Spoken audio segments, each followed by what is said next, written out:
మీ అందరికీ నా వందనాలు. అబ్రహాంకి ఇస్సాకు అనే కుమారుడు పుడతాడు. ఇస్సాకు రిబ్కాని వివాహం చేసుకొని ఇద్దరు కుమారులను కనేవాడుగా ఉంటాడు. ఆ ఇద్దరు పేరు ఏషావు, యాకోబు. రిబ్కా ఇస్సాకు ఇద్దరు పిల్లలు కానీ ఇద్దరిని సరిసమానంగా మంచిగా చూసుకోకుండా తల్లిదండ్రులు ఇద్దరు వాళ్ళిద్దరిని ఒకే రీతిగా ప్రేమించకుండా తండ్రి ఏమో ఏషావుని ప్రేమించేవాడిగా ఉండవు, తల్లి ఏమో యాకోబుని ప్రేమించేదిగా ఉంది. అంటే తల్లిదండ్రులు పిల్లల్ని హృదయపూర్వకంగా ఒకే రీతిలోని మంచి మనసుతో ప్రేమించకుండా వారికి ఆప్యాయత అనురాగాన్ని పంచకుండా ఉండేవారుగా ఉన్నారు. తల్లి ఏమో ఏషావుని ద్వేషించి యాకోబుని ఎక్కువగా ప్రేమించేదిగా ఉంది. అంటే పెద్ద కుమారుని పట్ల మంచి మనసు లేకుండా ప్రవర్తించేదిగా ఉంది. పెద్ద కుమారుని హృదయపూర్వకంగా ప్రేమించకుండా యాకోబుని మాత్రమే ఇష్టపడేదిగా ఉంది. ఇస్సాకేమో ఏషావుని ప్రేమించేవాడుగా ఉండవు, యాకోబుని ప్రేమించకుండా యాకోబుకి ప్రేమ ఆప్యాయతను రాగానే పంచకుండా ఏషావుని ప్రేమించేవాడుగా ఉండవు. అంటే తల్లిదండ్రులు ఇద్దరు కూడా ఇద్దరు పిల్లలను కూడా ప్రేమించకుండా ఉండేవారుగా ఉన్నారు. హృదయపూర్వకంగా ఇద్దరు పిల్లల్ని సరిసమానంగా ప్రేమించకుండా ఉండేవారుగా ఉన్నారు. మనం కూడా అంతే. మన కుటుంబంలోని మనకి పిల్లలు పుట్టేవారుగా ఉంటారు. మనకి పిల్లలు పుట్టినప్పుడు మన పిల్లలను కూడా మనకి ఇష్టమైన పిల్లల్ని మంచిగా చూసుకునే వారంగా ఉంటాం. ఇష్టం లేని పిల్లగాల్ని వారికి ప్రేమ ఆప్యాయతను రాగానే పంచకుండా ఉండే వారంగా ఉంటాం. వారికి మనకి ఇష్టం వచ్చిన పిల్లగాళ్ళకి అన్నీ కొనిచ్చే వారంగా ఉంటాం. వారికి ఏది కావాలంటే అది కొనిచ్చే వారంగా ఉంటాం. ఇష్టం లేని వారికి అయితే వారికి వారి అవసరాలు అక్కర్లు తీర్చకుండా ఉండే వారంగా ఉంటాం. వారికి ప్రేమ ఆప్యాయతను రాగానే పంచకుండా ఉండే వారంగా ఉంటాం. ఇక్కడ రెబెకా ఇస్సాకు కుటుంబంలో కూడా అదే జరిగింది. ఇస్సాకేమో ఏషావుని ప్రేమించేవాడిగా ఉండవు, ఏషావుకి ప్రేమ ఆప్యాయతను రాగానే పంచేవాడిగా ఉండవు. యాకోబుని మాత్రం ప్రేమించకుండా అతని ద్వేషించి అతనికి ప్రేమ ఆప్యాయతను రాగానే పంచకుండా ఉండేవాడిగా ఉండవు. రెబెకా యాకోబుని ప్రేమించి ఏషావుని ద్వేషించేదిగా ఉంది. యాకోబుకి మాత్రం ప్రేమ ఆప్యాయతను రాగానే పంచుతూ ఉంది, కానీ ఏషావుని మాత్రం ప్రేమించకుండా అతనికి అనురాగాన్ని, జాలి, దయ, కనికరము, ప్రేమ ఆప్యాయత పంచకుండా ఉంది.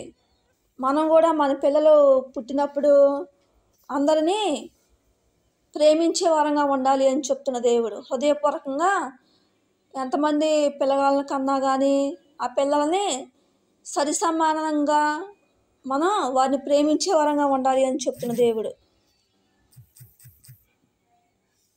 సరిసమానంగా వారికి ఏ లోటు లేకుండా చూసుకునే వారంగా ఉండాలంట. వారికి ప్రేమ ఆప్యాయతను రాగానే మనం పంచేవారంగా ఉండాలి అని చెప్తున్న దేవుడు. మనకు పుట్టిన పిల్లలని ఒకే రీతిలో సమానంగా మనం వారిని ప్రేమించకపోతే ఒకరినొకరు గొడవలు పెట్టుకునేవారుగా ఉంటారు, ఒకరినొకరు తగాదాలు పెట్టుకునేవారుగా ఉంటారు. వారి మధ్య ప్రేమ ఆప్యాయతను రాగానే కోల్పోయేవారుగా ఉంటారు. తల్లిదండ్రులు సరిసమానంగా చూసుకోకపోతే తల్లిదండ్రుల మీద పిల్లలు కక్షలు పెట్టుకునేవారుగా ఉంటారు, పగలు పెట్టుకునేవారుగా ఉంటారు, ద్వేషాలు పెట్టుకునేవారుగా ఉంటారు. ఇస్సాకు, రెబెకా కూడా తనకు పుట్టిన ఇద్దరు పిల్లలను ఏషావుని, యాకోబుని హృదయపూర్వకంగా ప్రేమించుకోకుండా ఉండటం వల్ల, ఒకరిని ద్వేషిస్తూ ఒకరిని ప్రేమించటం వల్ల ఆ కుటుంబంలోనే తగాదాలు తలెత్తినాయి. ఆ కుటుంబంలో కూడా ఆనందం, సంతోషం లేకుండా ఉండేదిగా ఉంది. ఆ కుటుంబంలో కూడా ఒకరినొకరు కక్షలు తీర్చుకునేవారుగా, పగలు తీర్చుకునేవారుగా, ద్వేషాలు పెట్టుకునేవారుగా, కోపాలు పెట్టుకునేవారుగా ఉన్నారు. దానికి కారణం రెబెకా, ఇస్సాకే ఆ గొడవలకు కారణం. తల్లిదండ్రులే కారకులుగా ఉన్నారు ఆ కుటుంబంలోని. రెబ్కా ఇస్సాకు తనకు పుట్టిన ఏషావుని యాకోబుని మంచిగా ప్రేమించకపోవటం వల్ల, సరి సమానంగా చూసుకోకపోవటం వల్ల ఆ కుటుంబంలోని మనశ్శాంతి లేకుండా అయింది. అన్నదమ్ములిద్దరూ కక్షలు తీర్చుకునేవారుగా, పగలు తీసుకునేవారుగా, ద్వేషాలు పెట్టుకునేవారుగా, కోపాలు పెట్టుకునేవారుగా ఉన్నారు. అందుకే మనకు పుట్టిన పిల్లల్ని సరి సమానంగా పెంచేవారుగా ఉంటే ఆ కుటుంబంలో నెమ్మది, ఆనందం, సంతోషం ఉండేదిగా ఉంటుంది. ఇక్కడ ఇస్సాకు రెబ్కాకు పుట్టిన పిల్లల మధ్య ఒకరినొకరు ప్రేమించుకోలేని స్థితిలో ఉండేవారుగా ఉన్నారు. ఒకరు ప్రేమ ఆప్యాయతను కానీ పంచుకోలేని స్థితిలో ఉండేవారుగా ఉన్నారు. పిల్లలు చెడిపోవటానికి కారణం తల్లిదండ్రులే కారణం. అందుకే మన కుటుంబం మంచిగా ఉండాలంటే ఒకరినొకరు మనస్ఫూర్తిగా ప్రేమించుకున్నప్పుడు, ఒకరి పాపలు ఒకరు క్షమించుకున్నప్పుడు, ఒకరినొకరు ఓర్పు సహనం కలిగి ఉన్నప్పుడు ఆ కుటుంబంలో ఆనందం, సంతోషం, ప్రేమ ఆప్యాయతలాగా ఉండేదిగా ఉంటుంది. ఒకరి పాపలు ఒకరు క్షమించుకోకపోయినా కానీ, ఒకరినొకరు ప్రేమ ఆప్యాయతలాగా పంచుకోకపోయినా కానీ ఆ కుటుంబంలో శాంతి, సమాధానం, ప్రశాంతత, నెమ్మది అనేది ఉండదు అంటున్న దేవుడు. ఒకరినొకరు ప్రేమించుకోకపోయినా కానీ ఆ కుటుంబంలోని కక్షలు, పగలు, ద్వేషాలు పెరిగేవిగా ఉంటాయి అంటున్న దేవుడు. యాకోబు తన మామగారైన లాబాను ఇంటికి పోయి రాహేలుని ఇష్టపడి రాహేలు కోసం 7 సంవత్సరాలు కొలువు చేసేవాడుగా ఉండడం. ఆదికాండము 29వ అధ్యాయము 17వ వచనం నుంచి 20వ వచనం వరకు చదువుకుందాం. లేయా జబ్బు కండ్లు గలది, రాహేలు రూపవతియు సుందరినై ఉండెను. యాకోబు రాహేలును ప్రేమించి, నీ చిన్న కుమార్తె అయిన రాహేలు కోసము నీకు 7 సంవత్సరములు కొలువు చేసేదనెను. అందుకు లాబాను, ఆమెను అన్యునికిచ్చుట కంటే నీకిచ్చుట మేలు, నా యొద్ద ఉండమని చెప్పగా యాకోబు రాహేలు కోసము 7 సంవత్సరములు కొలువు చేసెను. అయినను అతడు ఆమెను ప్రేమించుట వలన అవి అతనికి కొద్ది దినములాయెను. ఏందంట, యాకోబు అంట లాబాను చిన్న కుమార్తెని ఇష్టపడి నీ చిన్న కుమార్తె కోసం నేను 7 సంవత్సరాలు నీకు కొలువు చేస్తా, 7 సంవత్సరాలు నీకు జీతం ఉంటా అని 7 సంవత్సరాలు తన మామ దగ్గర కొలువు చేసేవాడిగా ఉండంట. 7 సంవత్సరాలు గడిచిన తర్వాత తన మామ యాకోబుని మోసం చేసి లేయాని ఇచ్చి వివాహం చేసేవాడిగా ఉంటాడు. యాకోబు తెల్లవారిన తర్వాత లేచి చూసేసరికి తన అక్క ఉంటుంది. రాహేలు ఉండకుండా తన అక్క ఉండేదిగా ఉంటుంది. తన మామ దగ్గర పోయి అడుగుతూ ఉంటాడు, లాబాను దగ్గర పోయి అడుగుతూ ఉంటాడు. అడిగినప్పుడు పెద్ద కుమార్తెకి పెళ్లి చేయకుండా చిన్న కుమార్తెని నేను ఇయ్యను, అందుకే పెద్ద కుమార్తెను నీకు ఇచ్చి పెళ్లి చేసిన అని యాకోబుతో తన మామ అనేవాడిగా అంటాడు. లాబాను యాకోబుతో అంటాడు, ఇంకా 7 సంవత్సరాలు నువ్వు కొలువు చేస్తే నా చిన్న కుమార్తెను కూడా నీకు ఇచ్చి వివాహం చేస్తా అని యాకోబుతో అన్నప్పుడు యాకోబు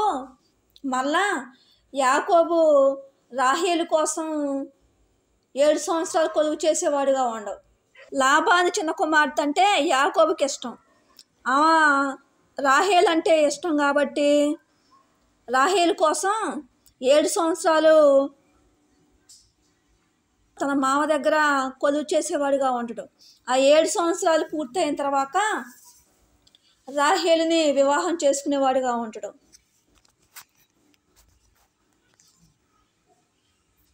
యాకోబు రాహేలుని వివాహం చేసుకున్న తర్వాత లేయాని ఎక్కువగా ప్రేమించకుండా ఆమెను ద్వేషిస్తూ రాహేలుని ఎక్కువగా ఇష్టపడేవాడిగా ఉంటాడు యాకోబు. అప్పుడు దేవుడికి కోపం వచ్చి యాకోబు మీద, రాహేలు మీద దేవునికి కోపం వచ్చి లేయా గర్భాన్ని తెచ్చినప్పుడు లేయాకి ఒక కుమారుడు పుట్టేవాడుగా ఉంటాడు. లేయా ఏమనిద్దంటే, నేను కుమారుని కన్న కాబట్టి నా భర్త నన్ను ప్రేమిస్తాడు అని ఎంతో ఆశపడిద్ది. కానీ యాకోబు మాత్రం లేయాని ప్రేమించకుండా రాహేలునే ప్రేమించేవాడుగా ఉంటాడు. అలా లేయా ఆరుగురు కుమారుల్ని కనేదిగా ఉంటుంది. ఆరుగురు కుమారులు కని ఏడోసారి ఒక కుమార్తెని కనేదిగా ఉంటుంది. యాకోబు మాత్రం లేయాని ప్రేమించకుండా, లేయాని ద్వేషిస్తూ రాహేలును మాత్రమే ప్రేమించేవాడుగా ఉంటాడు. ఆదికాండము 29వ అధ్యాయము 31వ వచనం చదువుకుందాం. లేయా ద్వేషింపబడుట యెహోవా చూచి ఆమె గర్భము తెరిచెను. రాహేలు గొడ్రాలై ఉండెను. ఏందంట, యాకోబు రాహేలుని ఎక్కువగా ప్రేమిస్తున్నా కాబట్టి, లేయాని ద్వేషిస్తున్నా కాబట్టి యాకోబు దేవుని కోపం వచ్చి లేయా గర్భాన్ని తెరిచేవాడుగా ఉండవు. లేయా గర్భాన్ని తెరిచినప్పుడు ఆమె కుమారులు కన్నది. రాహేలు మాత్రం గొడ్రాలుగా ఉంది. లేయాని యాకోబు ద్వేషించినా కానీ ఓర్పు సహనంతోనే ఉండేదిగా ఉంది. యాకోబు కూడా ఇద్దరు భార్యలను పెళ్లి చేసుకున్నా కానీ ఇద్దరు భార్యలని హృదయపూర్వకంగా ప్రేమించకుండా ఒక్కరినే ప్రేమించేవాడుగా ఉండవు. రాహేలును మాత్రమే ప్రేమించేవాడుగా ఉండవు. లేయాను మాత్రం ద్వేషించేవాడుగా ఉండవు. లేయా యాకోబుని ప్రేమించినా కానీ యాకోబు లేయాకి ప్రేమ ఆప్యాయతను రాగానే మంచితనాన్ని పంచకుండా ఆమెని ద్వేషిస్తూ వచ్చేవాడుగా ఉండవు. రాహేలును మాత్రం ప్రేమిస్తూ ఆమెకి ప్రేమ ఆప్యాయతను రాగానే పంచేవాడుగా ఉండవు. దేవుడు రాహేలుని కనికరించి లేయా కుమారులు పుట్టారని దేవుడు రాహేలును కనికరించి రాహేలు గర్భాన్ని తెరిచినప్పుడు రాహేలుకి ఇద్దరు కుమారులు పుట్టేవారుగా ఉంటారు. యాకోబు లేయా ద్వారా ఆరుగురు కుమారులను ఒక కుమార్తెను కనేవాడుగా ఉంటాడు. రాహేలు ద్వారా యాకోబు ఇద్దరు కుమారులని కనేవాడుగా ఉంటాడు. ఇద్దరు దాసీలకు 4 కుమారులు పుట్టేవారుగా ఉంటారు. అంటే యాకోబుకి 12 కుమారులు పుడతారు. యాకోబుకు 12 కుమారులు పుట్టేవారుగా ఉంటారు. ఒక కుమార్తె ఉంటుంది. లేయాని ఎక్కువగా ద్వేషిస్తున్నా కాబట్టి, రాహేలుని ఎక్కువగా ప్రేమిస్తున్నా కాబట్టి దేవుడు యాకోబుకి లేయాని దూరం చేసేవాడుగా ఉంటాడు. దేవుడు దూరం చేయడం అంటే రాహేలు చనిపోద్ది. యోసేపుని బెన్యామీని కన్న తర్వాత చనిపోయేదిగా ఉంటుంది. లేయాకు పుట్టిన సంతానాన్ని, దాసీలకు పుట్టిన సంతానాన్ని వారిని ప్రేమించకుండా, హృదయపూర్వకంగా వారికి ప్రేమ ఆప్యాయతను రాగానే పంచకుండా రాహేలు కుమారులు మాత్రమే ప్రేమించేవాడుగా ఉంటాడు. యాకోబు కూడా పిల్లలని సరి సమానంగా పెంచలేదు. యాకోబు పిల్లలని హృదయపూర్వకంగా మంచి మనసుతో అందరినీ ప్రేమించకుండా అక్కడ కూడా రాహేలుకు పుట్టిన కుమారులను మాత్రం హృదయపూర్వకంగా ప్రేమించేవాడుగా ఉంటాడు. యోసేపుని, బెన్యామీని హృదయపూర్వకంగా ప్రేమించి వారికి ప్రేమ ఆప్యాయతను రాగాన్ని పంచేవాడుగా ఉంటాడు. అంటే యాకోబులోని మంచి మనసు లేదు అని అర్థం. అంటే తనకు పుట్టిన పిల్లల్ని మంచి మనసుతో ఒకే రీతిగా ప్రేమించకుండా, ఒకరిని పెద్ద భార్యగా పుట్టిన పిల్లగాలేమో మంచి మనసు లేకుండా వారిని ద్వేషించేవాడుగా ఉండవు. రాహేలు పుట్టిన పిల్లలనేమో మంచిగా ప్రేమించేవాడుగా ఉండవు. యాకోబు అందరినీ సమానంగా ప్రేమించకుండా ఉండటం వల్ల, అందరికీ ప్రేమ ఆప్యాయతను రాగానే మంచితనాన్ని పంచుకోకుండా ఉండటం వల్ల ఆ కుమారుల మధ్య తగాదలు, గొడవలు తలెత్తేవిగా ఉన్నాయి. ఆ కుమారుల మధ్య ప్రేమ ఆప్యాయతను రాగా లేకుండా ఉండేదిగా ఉంది. ఒకరి పట్ల ఒకరు జాలి, దయ, కనికరం లేకుండా ప్రవర్తించేవారుగా ఉన్నారు. అంటే తండ్రే కారణం. ఆ పాపానికి కారణం తండ్రే ముఖ్య కారకుడిగా ఉన్నాడు. ఆదికాండము 37వ అధ్యాయము 3వ వచనం చదువుకుందాం. మరియు యోసేపు ఇజ్రాయేలు వృద్ధాప్యమందు పుట్టిన కుమారుడు గనుక తన కుమారులందరికంటే ఎక్కువగా అతని ప్రేమించి అతని కొరకు విచిత్రమైన నిలువుటంగి కుట్టించెను.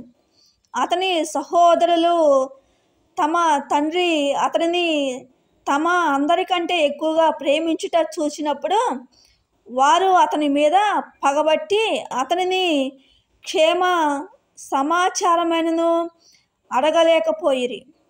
ఏందంట, లేయాకు పుట్టిన కుమారులని, దాసీకి పుట్టిన కుమారుల్ని, లేయాకు పుట్టిన కుమార్తెని వారిని హృదయపూర్వకంగా ప్రేమించకుండా రాహేలుకు పుట్టిన పిల్లలను మాత్రమే హృదయపూర్వకంగా ప్రేమించేవాడిగా ఉన్నాడంట. అందరికంటే ఏసేపుకి బెన్యామీకి మాత్రం ప్రేమ ఆప్యాయతను కానీ పంచేవాడిగా ఉన్నాడు. అది చూసి మిగతా కుమారులందరూ అసూయపడేవారుగా ఉంటారు, ఏసేపు మీద పగబట్టేవారుగా ఉంటారు. అంటే మనం కూడా మనకు పుట్టిన పిల్లలను సరి సమానంగా మంచి మనసుతోని వారికి ప్రేమ ఆప్యాయతను కానీ పంచకపోతే వారి మధ్య గొడవలు తగాదలు తలెత్తి అంటాడు దేవుడు. అందుకే మనకు పుట్టిన పిల్లలను మనం మంచిగా చూసుకోవాలంట, సరి సమానంగా చూసుకోవాలి అని చెప్తున్న దేవుడు. ఇక్కడ యాకోబు కూడా తనకు పుట్టిన కుమారులను సరి సమానంగా చూసుకోకుండా ఇద్దరిని మాత్రమే మంచిగా చూసుకునేవాడిగా ఉండవు.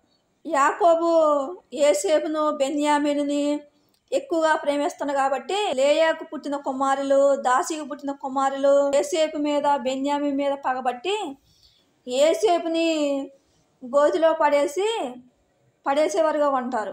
అతన్ని ఐగుప్తీలకి అమ్మేవారుగా ఉంటారు. అనేక శ్రమలు, కష్టాలు, బాధలు అనుభవించేవాడుగా ఉంటాడు ఏసేపు. అంటే అన్నదమ్ముల మధ్య ప్రేమ ఆప్యాయత లేకుండా ఉండేవారుగా ఉన్నారు. ఒకరి పట్ల ఒకరు జాలి, దయ, కనికరం లేకుండా ఉండేవారుగా ఉన్నారు. వారిలోని ప్రేమ ఆప్యాయత రాగం లేదు కాబట్టి, జాలి, దయ, కనికరం లేదు కాబట్టి ఏసేపుని ఐగుప్తికి అమ్మేశారు. ఏసేపుని గోతిలో పడేసేవారుగా ఉన్నారు. అంటే తల్లిదండ్రులు ఉన్న చెడు లక్షణాలు బట్టి పిల్లలు కూడా చెడిపోయేవారుగా ఉంటారు. పిల్లలు కూడా అయ్యే బుద్ధులు నేర్చుకునేవారుగా ఉంటారు. అందుకే తల్లిదండ్రులుగా పిల్లలను మంచి మనసుతో ప్రేమించే వరంగా ఉండదంట. మనకు పుట్టిన పిల్లల్ని మంచి మనసుతో ప్రేమించే వరంగా ఉండాలి అని చెప్తున్న దేవుడు. యాకోబు తనకు పుట్టిన పిల్లల్ని హృదయపూర్వకంగా ప్రేమించకుండా ఉండటాన్ని బట్టి తన కుమారుల మధ్య పగలు, ద్వేషాలు, కక్షలు తలెత్తేవిగా ఉన్నాయి. అంటే దీనికి అంతటికి కారణం యాకోబే. అందుకే మన కుటుంబం మంచిగా ఉండాలంటే ఒకరినొకరు మనస్ఫూర్తిగా ప్రేమించుకున్నప్పుడు, ఒకరి పాపలు ఒకరు క్షమించుకున్నప్పుడు, ఒకరినొకరు ఓర్పు సహనం కలిగి ఉన్నప్పుడు ఆ కుటుంబంలో ఆనందం, సంతోషం, ప్రేమ, ఆప్యాయతలాగా ఉండేదిగా ఉంటుంది. ఒకరి పాపలు ఒకరు క్షమించుకోకపోయినా కానీ, ఒకరినొకరు ప్రేమ ఆప్యాయతగా పంచుకోకపోయినా కానీ ఆ కుటుంబంలో శాంతి, సమాధానం, ప్రశాంతత, నెమ్మది అనేది ఉండదు అంటున్న దేవుడు. ఒకరినొకరు ప్రేమించుకోకపోయినా కానీ ఆ కుటుంబంలోని కక్షలు, పగలు, ద్వేషాలు పెరిగేవిగా ఉంటాయి అంటున్న దేవుడు. దేవుడి కొద్ది మాటలు దీవించును గాక. ఆమేన్.